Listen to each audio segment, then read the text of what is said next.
Sur une terrasse, à l'arrêt de bus, à la messe ou même en dansant, dès qu'il fait chaud, les Espagnols sortent leurs éventails.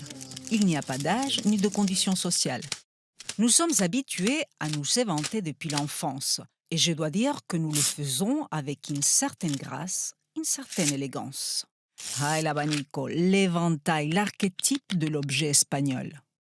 À vrai dire, je ne m'étais jamais posé la question de son origine.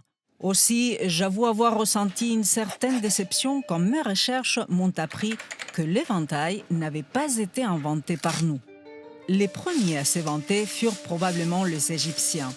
On appelle flabellum ces immenses éventails maniés par les esclaves. Grecs et Romains l'utilisent de la même façon. Et voici des éventails chinois du XVe siècle. Ils sont rigides, comme le pai pai par exemple. Ce sont les Japonais qui vont commencer à les plier. Une légende japonaise raconte que c'est en regardant une chauve-souris replier ses ailes au moment où elle se pose qu'un artisan a eu l'idée d'appliquer la même technique aux éventails. Les navigateurs japonais apportent les premiers éventails pliants au Portugal qui les exportent vers les pays voisins, l'Espagne et l'Italie. Et c'est grâce à l'italienne Catherine de Médicis que l'éventail arrive à la cour de France au XVIe siècle. Quant à Isabelle Farnesio, italienne elle aussi, qui est devenue reine d'Espagne en épousant Philippe V en 1714, elle en possédait 1600, paraît-il. On prête cette sentence à Louis XIV. La cour et l'amour sont inconcevables sans la présence d'un éventail. Le roi Soleil avait raison, car à cette époque, l'éventail est devenu un moyen de communication discret et sensuel.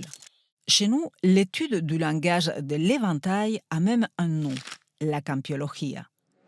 Par exemple, faire des cercles avec un éventail fermé veut dire « attention, nous sommes surveillés ». Tenir l'éventail fermé sur les lèvres signifie « silence ».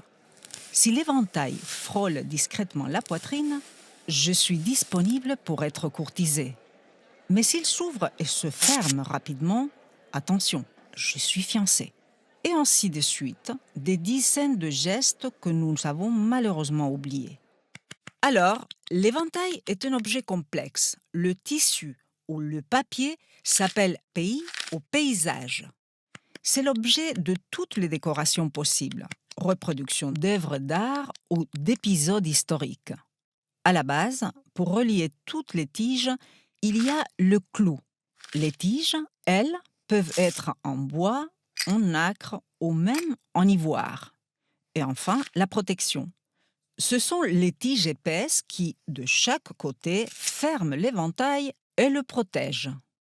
Et voici un éventail plus petit et plus discret. C'est celui pour monsieur. Eh oui, pour lui aussi.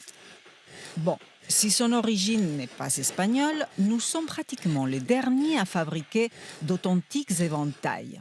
Il reste environ 20 ateliers artisanaux dans la région de Valence. Le prix de ces éventails faits main est prohibitif, jusqu'à 10 000 euros. Si vous achetez un éventail à 10 euros, il est quasiment sûr qu'il vient tout droit de Chine. Mais j'ai gardé le meilleur pour la fin. Écoutez. Vous entendez ce petit bruit sublime? Écoutez encore. Ah, une toute dernière chose. Le petit conseil d'une espagnole avisée. Si vous voulez accentuer l'effet de séduction de cet objet, mettez quelques gouttes de parfum sur le bord de l'éventail et